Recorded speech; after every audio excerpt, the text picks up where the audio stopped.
비상계엄이 내란입니까? 그 부분은 내란 혐의로 기소가 돼서 지금 재판이 예정되어 있는 사항이라 제가 뭐 그 부분에 대해서는 단정적으로 말씀드릴. 형법상 내란죄의 구성 요건이 뭡니까? 내란죄 구성. 국헌 문란 목적으로 폭동을 일으키면 내란. 그러면 상식적으로 대통령이 국헌을 문란한 목적으로 폭동을 일으킬 수 있습니까? 상식적으로 판단해 보십시오. 그 부분은 상식선에서 접근한다기보다도 드러난 사실관계를 통해서 법원에서 최종 판단할 사안으로 생각합니다. 비상계엄의 발동 요건 뭡니까? 전시사변 이에 준하는 비상사태죠. 그러면 그 발동 요건에 대한 고유 권한 누구 거입니까? 1차적인 판단 권한은 대통령이 있습니다만 그 판단이 옳았는지에 대해서는 이제 별도의 또 문제라고 생각을 합니다. 거대 야당이 그동안에 예를 들어서 탄핵 폭주 29차례 했죠. 또 입법 폭주 38차례 법권 행사했죠. 특검 폭주 23차례 했죠.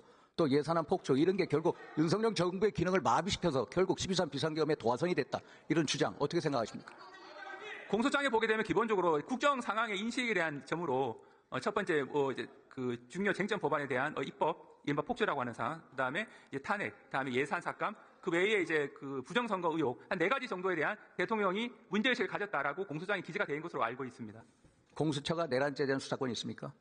그 부분은 앞으로도 계속 다투어질 문제로 생각을 합니다. 기본적으로 이제 기소가 가능하지 않은 직권남용을 토대로 한 기본범죄를 내란죄에 대한 수사권은 어디 있습니까? 내란 범죄에 대해서 경찰이 가지고 있다는 점은 경찰이 가지고 아무 여지가 있죠. 없죠. 내란죄에 대한 수사권이 없습니다. 직권남용으로 기소한다 있을 수 없죠. 헌법 84조 뭡니까? 대통령은 예를 들어서 내란 외환의 죄를 범하지 않은 경우를 빼고서는 재입동 형사소추 당하지 아니한다라고 되어 있습니다. 그러면 직권남용으로 아무리 한다고 할 수가 없습니다. 만약에 한다고 해도 공수처는 공수처법 31조 가지고 한데 공수처법 31조는 대통령에 해당되지 않습니다. 대통령에 해당되는 조항은 공수처법 26조. 만약에 내란죄로 기소는 안 하는데 수사라도 하겠다 하면은 검찰이 해야 됩니다. 그래서 그 부분은 법원에서 최종 판단이 이루어질 사항입니다. 서부지법의 이모 부장판사 이름을 얘기하지 않겠습니다. 그 사람이 지난번에 1차 체포영장에 대해서 영장 발부한 거 아시죠? 네. 그 사람이 형사소송법 110조, 111조 적용을 예외로 하라. 이런 규정 네. 아시죠? 네네. 그 규정이 뭡니까? 군사상 이제 비밀을 요하는 경우에는 수색을 할 때 책임자의 승낙이 있어야 된다고 하는 게 110조의 규정입니다. 군사상 공무상 기밀장소를 수색할 때는 책임자의 승낙을 얻어라. 그런데 그 적용을 예외로 하라. 그런 초법적인 영장을 판사가 발부할 수 있습니까? 그 해석에 대해서는 여러 가지 견해가 있는데 일종의 해석을 할 때 수사 단계에서 피의자 수색을 위한 피의자 체포를 위한 수색에 있어서는 준용이 안 된다고 해석하는 견해도 일부는 있습니다. 그 견해에 의하면 지금 말씀하신 그 부분은 확인적 내용에 불과하다라고 해석하는 견해도 일부는 있어서 그 부분 양쪽 견해가 다 있다는 점을 이 자리에서만. 그러면 법률에 대한 개폐권 어디에 있습니까? 국회에 있죠. 판사는 법률에 대한 개폐권이 없습니다. 검찰이 예를 들어서 검찰이 공처 위법 수사를 받아다가 대통령에 대한 구속영장 기간 연장을 한번 신청했죠. 불허됐죠. 불허된 경우에 다시 신청하는 경우 봤습니까? 봤습니다. 처음 봤죠, 이번에. 그렇죠. 처음 보셨죠. 흔히 있는 일은 아니죠. 다 처음 봤다. 그런데 또 불허했습니다. 그러면은 취소해야 되는 거 아닙니까? 석방해야 되는 거 아닙니까? 그 부분은 이제 구속 연장을 불허했다는 것과 구속을 유지하는 것이 적절한지는 별개의 문제이기 때문에 수사팀에서 그럼 별개의 문제를 판단한 것으로 생각합니다. 이 검찰이라는 게 공소를 제기하는 소추 기관이자 인권 피해를 방지하는 인권 보호 기관의 역할도 하고 있습니다. 왜 우리가 검사라는 제도를 만들었습니까? 1789년 불란사 혁명 이후에 만든 겁니다. 그러면은 적어도 기본적으로 기간 연장을 2번이나 불허했으면 당연히 구속 취소를 해야죠. 그런데 공수처 위법 수사에 같이 타서 결국은 검찰도 동조를 해버린 격입니다. 그래서 너무나 유감스럽습니다. 그래서 그 부분은 이제 윤석열 피고인 측에서 구속 취소 신청을 해서 이번 20일 날 기일이 잡혀 있으니까 법원에서 일단 또 잠재적인 판단을 할 것으로 생각을 합니다. 차관님께서는 헌법재판소가 탄핵 심판 공정하다고 보십니까? 그 부분은 제가 이 자리에서 저는 대단히 불공정하다고 봅니다. 있습니다. 죄송스럽습니다만 불공정하다고 봅니다. 예를 들어서 국회 탄핵 소추단이 내란죄를 삭제해달라고 요청하셨습니다. 그러면 당연히 탄핵 소추안을 국회로 보내서 재의결을 해야 되는 거 아닙니까? 그래서 최종적으로 헌법재판소에서 결정할 문제입니다. 아니 헌법재판소를 믿지 못하니까 말씀드리죠. 헌법재판소법 32조 한번 보세요. 32조. 재판 중이나 수사 중인 자료, 송부를 요구할 수 없습니다. 그런데 송부 요구했습니다. 이것도 헌재법 30조 위반입니다. 헌재법 40조 보십시오. 탄핵심판은 형사소송법의 규정을 준용하도록 되어 있습니다. 그러면은 기일 지정할 때도 변호인하고 협의를 해요. 변호인하고 협의해서 기일 지정했습니까? 그 부분은 변호인의 의견을 참고해서 헌법재판소에서 그 판단한 것으로. 그러면 2020년 형사소송법 개정돼서 검찰 진술서를 부동의할 때는 어떻게 해야 됩니까? 지금 기본적으로 조소에 대한 증거 능력은 당사자, 피고인 측이 동의하지 않으면 증거 능력이 없게 되는 쪽으로. 그게 원칙 아닙니까? 그런데 헌재에서는 검찰 진술 능력을 인정하겠다는 식으로 나오는 거 아닙니까? 헌법재판소법 51조. 동일한 사건을 가지고 형사재판과 탄핵심판이 동시에 진행될 때 탄핵 심판을 정지할 수 있다. 그러나 정지하지는 않고 계속해서 과속 페달을 밟고 졸속 심리로 치닫고 있죠. 이게 대한민국 헌법재판소입니다. 그렇죠? 그러니까 기본적으로 탄핵이라든지 뭐 정당 해산이라든지 이런 류의 사건에서 형사소송 절차가 일부 준용되는 측면은 있는데 이 어느 범위까지 준용되는지에 대해서는 그래서 헌법재판소가 대통령에 대한 최소한의 방어권도 보장하지 않고 있고 그래서 한간에서 헌법재판소를 우리법재판소 반헌법재판소로 부르고 있습니다. 헌법재판소 바로 세워주십시오. 수고하셨습니다.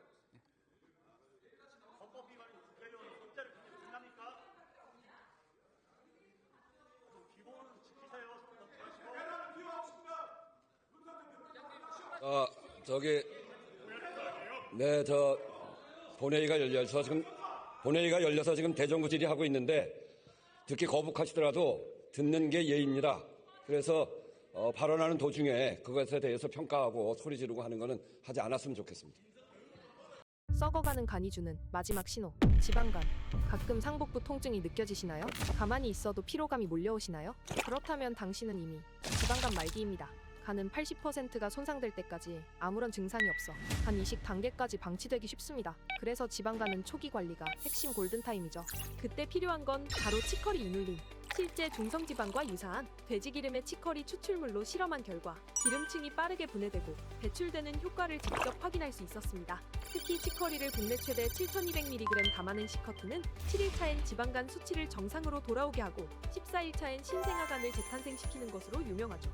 게다가 식약처 인증 식물성 부원료 구종을 담아 국내 알코올 독소까지 배출했다는 상쾌함의 후기가 쏟아졌습니다. 끈적끈적 지방으로 뒤덮이는 간을 계속 방치하실 건가요? 하루 한 포로 챙기는 상쾌함, 이제 시커트로 가능합니다.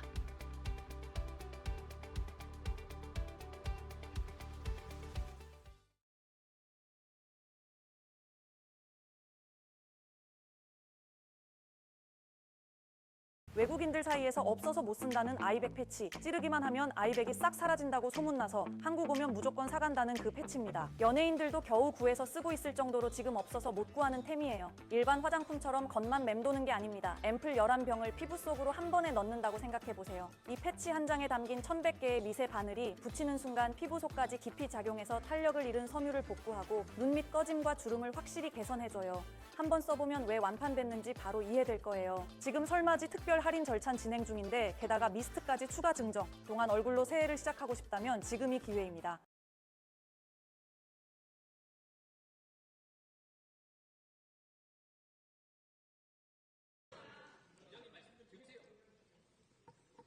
존경하는 국민 여러분, 지금 대한민국은 대통령 탄핵 심판이라는 헌정사의 최대 변곡점이 있습니다.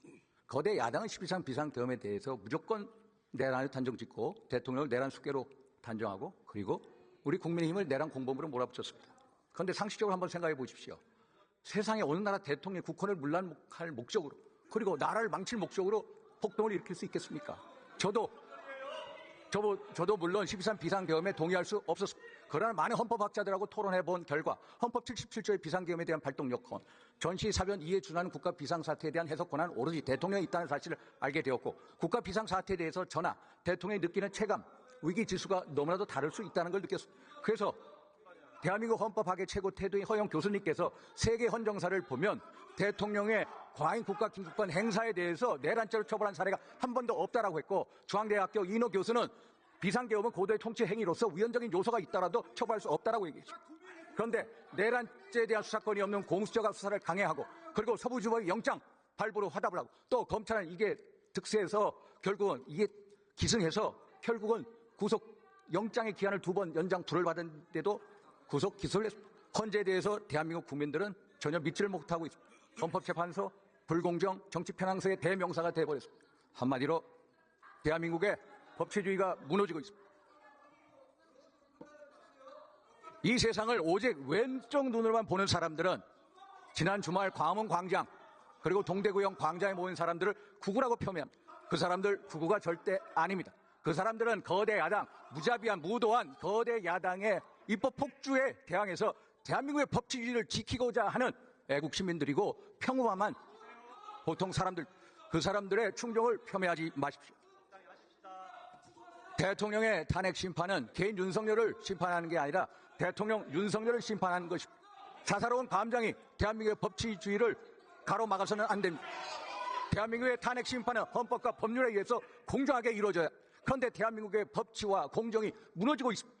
대한민국의 법치와 공정을 지켜줄 수 있는 사람은 바로 국민 여러분, 존경하고 사랑하는 국민 여러분, 탄핵 심판의 공정함을 끝까지 요구해 주십시오.